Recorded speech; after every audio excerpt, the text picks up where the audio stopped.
Hello, and welcome to God and Autobiography, the podcast. I'm Scott Langdon, and today Jerry Martin and I return for What's on Our Mind. Last week, we celebrated our 250th episode with the entire team and shared with you our excitement about what lies ahead with this program. Today, Jerry and I get together again and explain a little more in detail about what's coming up in the weeks ahead. We begin our conversation, however, by addressing the very difficult question of determining, in a world full of so much noise and so many confusing choices, which path is my particular path? What is it I'm supposed to do?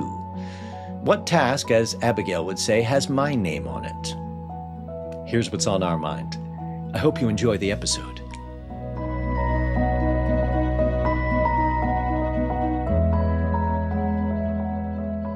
Welcome back, everyone, to another edition of What's on Our Mind. I'm Scott Langdon. I'm here with Jerry Martin, and here we are with episode number 251. We had a wonderful celebration last week, episode 250, and all of the podcast sphere, Buzzsprout, where we have our sort of central location, make a big deal out of 250. So we thought, hey, why not? Let's celebrate it. And it was a wonderful time, Jerry, celebrating that 250th. Well, it is a big deal, Scott. We've been with our listeners. You create a kind of relationship with your listeners, and they with us, I'm sure, if they come back. And then that 250th celebration, we once again got together.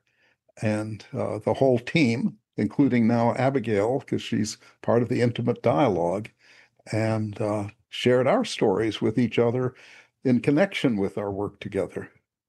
Yes, it was wonderful to hear from everyone. And we're going to talk a little bit later about a series that we're doing that we're going to debut soon called Radically Personal, based on your new book. And one of the things that was great, you were just mentioning to me before we came on to record here, how that episode was very radically personal in that each one of us, Mandy, Laura, Abigail, you and I, have this radically personal story that we were telling each other and that we were telling all of our listeners. But that's what keeps us coming back week after week on those Zoom calls, is not just the business of things. That could be handled in an email. But the personalities of all of us in combination with God there with us collectively is a unique, wonderful experience. We like seeing each other. Yeah. Yeah. And at this point, of course, we know something about their families and woes and wills. And, I shared where I sliced my thumb with a paper cutter. And so we all share these moments with each other. Yes, yes. One of the things that I really like about what we get to do, you and I, here on this series, What's on Our Mind, is we kind of go back over the past few episodes, and there are always things when I am putting together one of these episodes that pop out to me in my personal journey. And I will write them down and maybe have some questions, or I'll put it into something I'll want to talk to you about later. And this week, something very specific popped out to me. And it was when Abigail was talking with you, I believe first on the Jerry and Abigail intimate dialogue that we did most recently, but then also on the 250th episode, the idea of a task that, as Abigail says, had my name on it. And that stuck out to me because in this day and age, with so much information and so many things coming at us, I've witnessed young people especially. And when I say young people, I'm thinking maybe, college age, high school, college, but then coming out of college and trying to break into the world. And what is my mark? What am I doing? What is my purpose? What am I here for? And there are so many ways to go, and it's so confusing. And we have this desire to find a purpose and to make our lives have meaning. But with all of the busyness and all of the noise, it's hard to discern which task has my name on it. I have found that one of my most difficult things to discern is this path I'm on just difficult and I've got to work hard? Because I can work hard. I'm a hard worker. I'm first one in, last one to leave.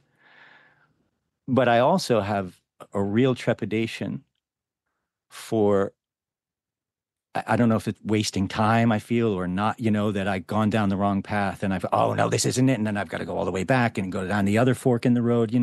And so sometimes I find myself paralyzed. And those times when I am paralyzed between those two places, is this just hard work or is this the wrong path? I start to, deal with my depression and my anxiety and things. And so being in tune with God and asking God, work with me here on this. It's a difficult thing. So I wanted to ask your thoughts on how do we discern what kind of task has my name on it? Yeah, I started thinking about that because you said we'd be talking about that, and it obviously comes out of these last episodes that all have to do with either people's spiritual stories or the radically personal idea or finding one's path, figuring out what am I supposed to do? And what I always stress, this is part of the point of the book, Radically Personal, is there's not just one big answer for everybody all the time. At some generic level, somebody could say there might be, but in our real lives, you got to figure out what are you going to do today? What are you going to do tomorrow? What are your priorities? And when I think of how people found their life calling, some episodes come to my mind of people I've encountered. Uh, One was a young woman who saw people signing, deaf people, but she didn't know what they were. What's that about? But somehow instantly she knew I'm supposed to be helping those people.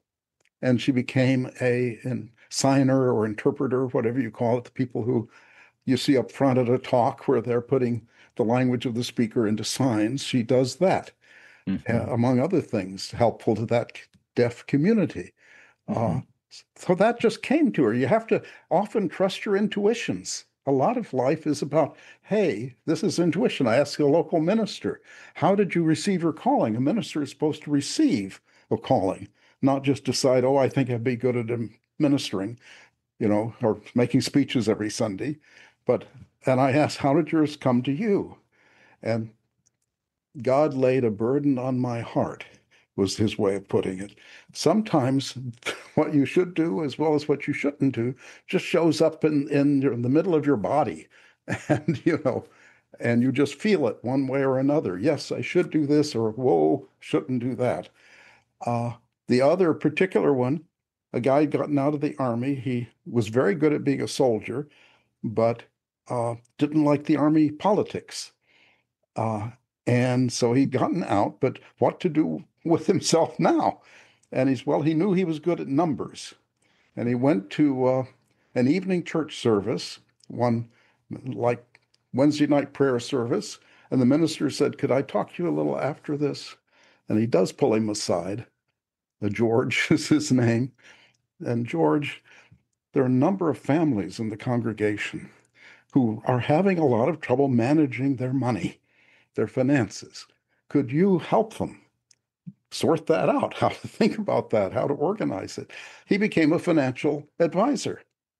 It was as though that moment told him his calling. So often it is situational.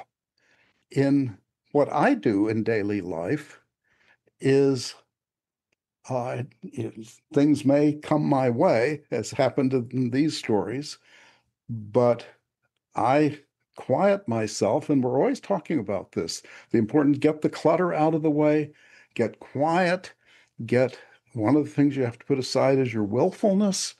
So I always talk about God-centered prayer. Thy will be done is the crucial prayer. Lord, what do you want me to do? Well, I pray in this very personal way, but you can frame it differently from that. What am I supposed to be doing today? And whatever that is, you can put it in Taoist language, where you don't, the water automatically flows down into the pond. The Taoists point out you don't have to force it, so what is the natural flow of your life? But let go of the willfulness where you're trying to manage it and force it into some mold and just let go. Well, as I say, I do mainly with prayer and a personal God and pray. What do you want me to do? And sometimes I have a list And so I try to, and I kind of get either a verbal answer or a sense of an answer. You don't need words. If sometimes just after you pray, you kind of know, well, yeah, this is the number one priority. And that other thing was either no good or can wait. And so those are among the methods uh, for just, but the key, I think, is getting quiet and being willing, you might say, to let go rather than force situations. Let do whatever God or the natural flow of things wants.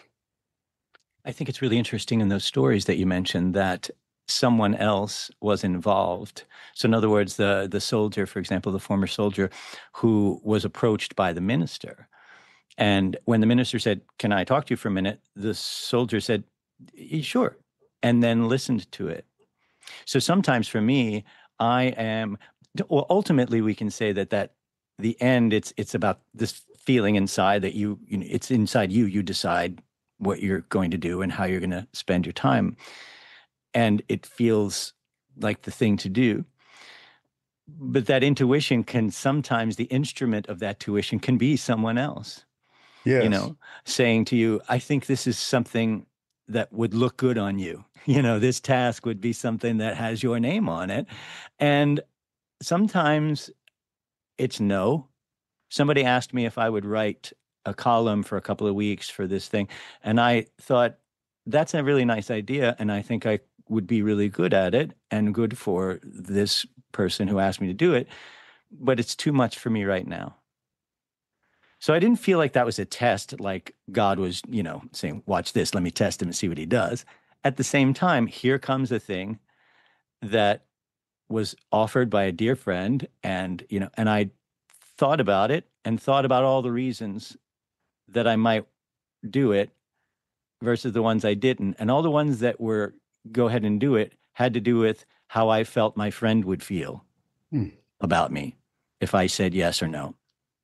All of the things that said, "No, it's not for you right now," had to do with me and how I felt about it and where I felt my direction was. Right. So it wasn't about how I thought my friend would feel. It was about how I was feeling where I was headed. And so I said, "Thank you for thinking of me. Ask me another time. But right now it's not good for me." And he was like, "Great, I'll do that. Fine, no problem. So I sat on that for a little while. I just kind of was thinking about that. And I thought, I wonder if there's something there where in the quietness where I went through the sort of pros and cons, but I was really, the exercise, I guess, was, is this my ego? Which in some ways was, somebody asked you to do this, they like your writing, and people might connect and think you're a good writer. Part of it was that part of the ego, but the other part of the ego was, he'll be disappointed if I say no, or he might think I'm thinking this about him. It got on into all of this story about ego. On the other side, it was, how does this feel in your life? And that felt more connected to God, this sort of strip everything else bare about how it'll appear to others, and just, how does it show up for you? Does this feel like something that you need to spend your time on right now? And the answer came back, no, you have your 250th episode that you're working with. You've got a show coming up in October that you need to plan for. There's an audition in between that you need to have memorized. And no, it felt right to say no. So that was a sort of real life thing that just happened to me, but the kind of thing that happens to us every day. Yeah, it's a perfect example where there are these competing goods, you might say. Mm, Please your friends is a good, to do something, to write a piece for something that would be worthwhile to write for, even is a good. Even to satisfy your ego can be a good. I have this talent, I want to exercise it mhm. and feel good about that. Well, that's a good in itself, but you can't do all good simultaneously. And then there's the question, okay, and then I always telescope it down. Okay, today, tomorrow, this week, what should I do? And so if I'm praying, that's my question. It's almost daily.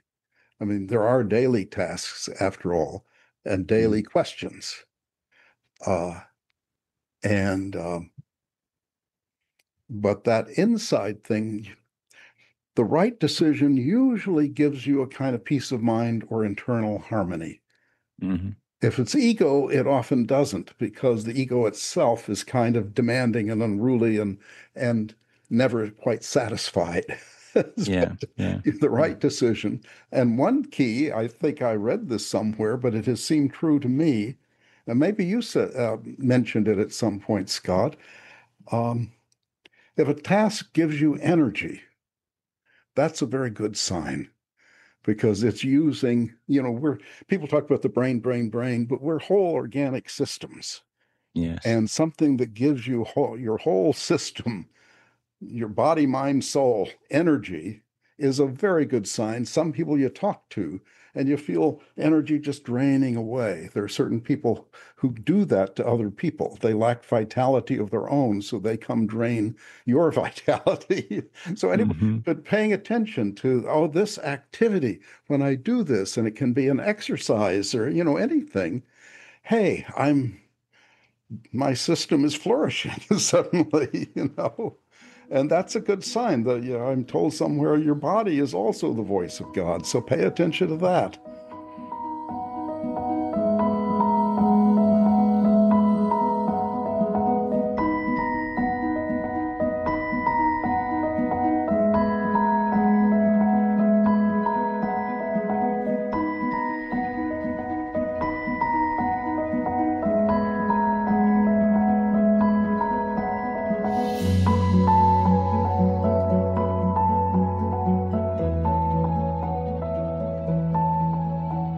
250 episodes, 5 years worth of weekly episodes. And here we are on the other side of that, the downside, the next 250. I don't know, but here we are, 251. Coming up, episode 252, we're going to start a brand new unit.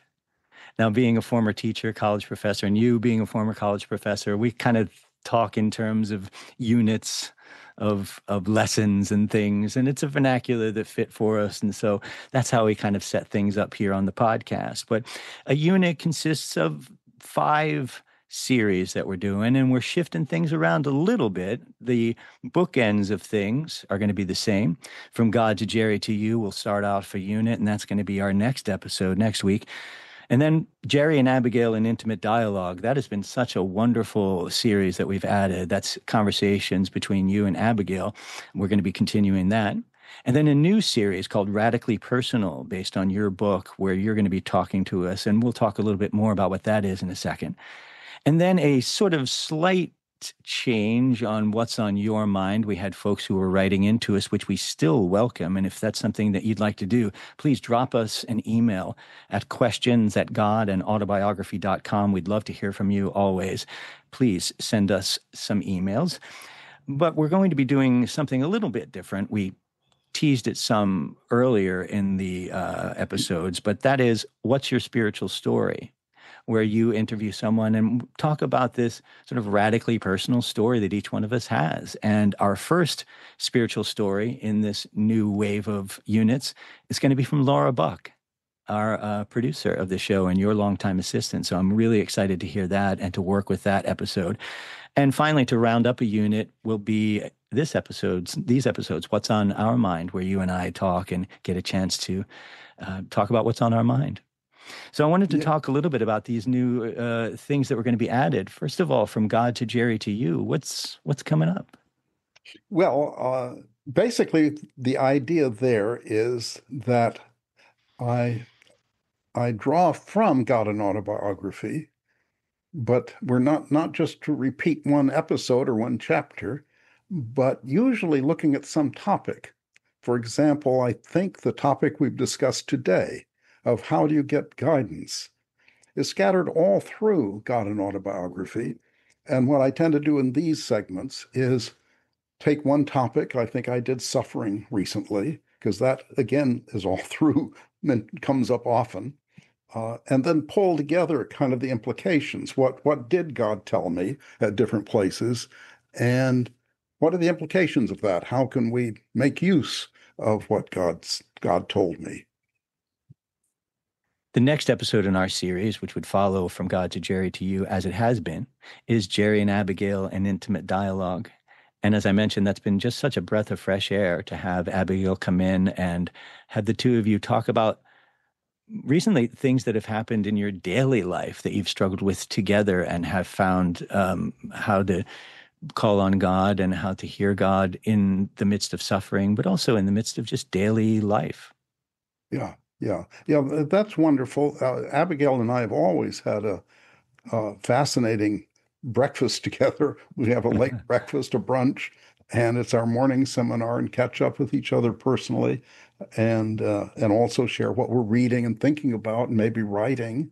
And Abigail is always so unpredictable that I always start out discussion, the intimate dialogue, with the topic that the From God to Jerry to You was about. But then where we go from there is quite unpredictable.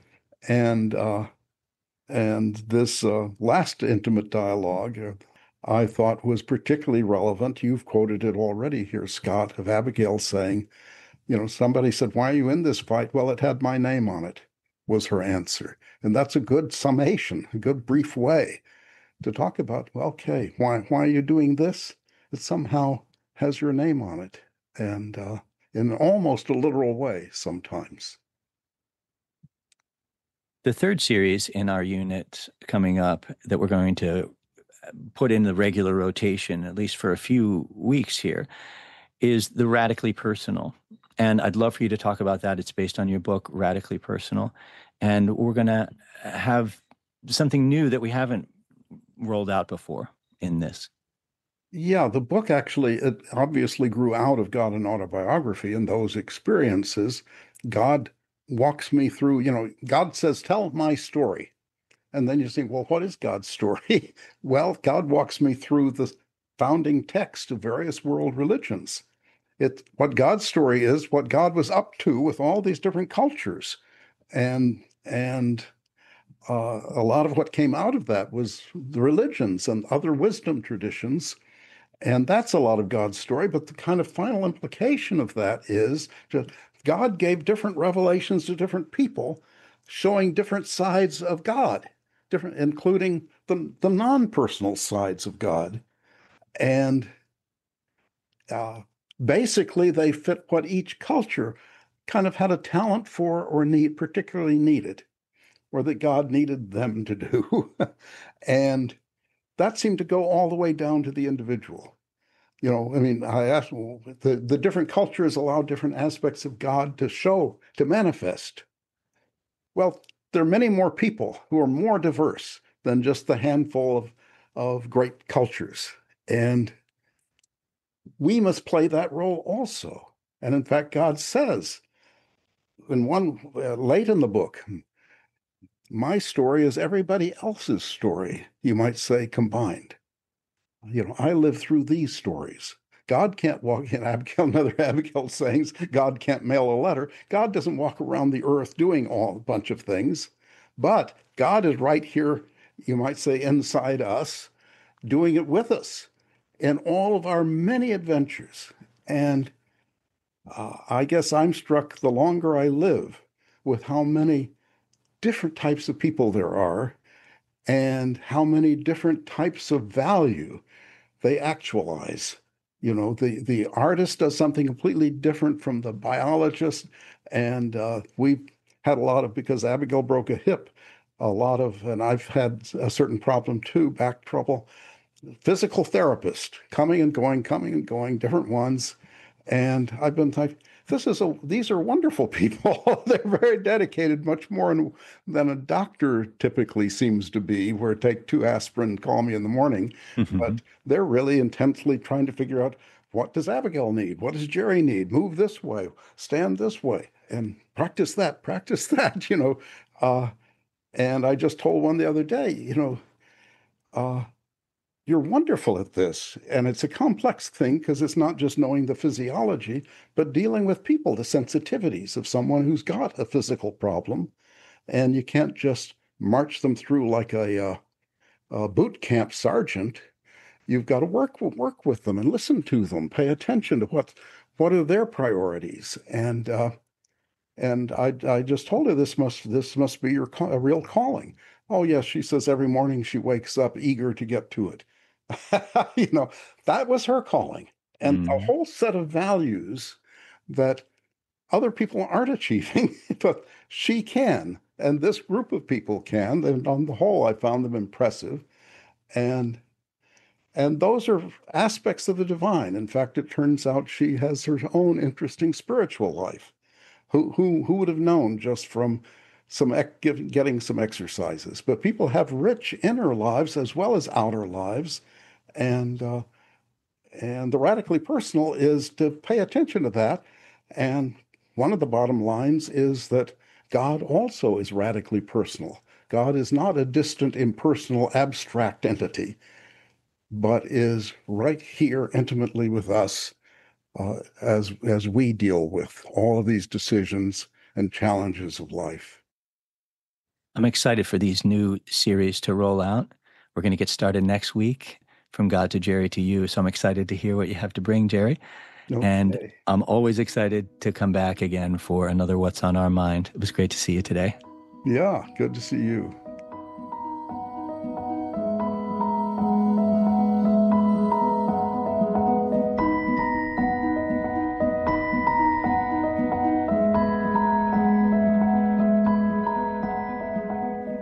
Thank you for listening to God and Autobiography, the podcast. Subscribe for free today wherever you listen to your podcasts and hear a new episode every week. You can hear the complete dramatic adaptation of God and Autobiography as Told to a Philosopher by Jerry L. Martin by beginning with episode 1 of our podcast and listening through its conclusion with episode 44. You can read the original true story in the book from which this podcast is adapted, God and Autobiography as Told to a Philosopher, available now at Amazon.com and always at godandautobiography.com. Pick up your own copy today.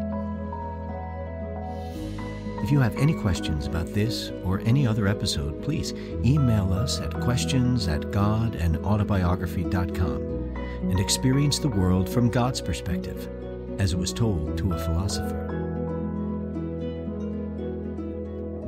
This is Scott Langdon.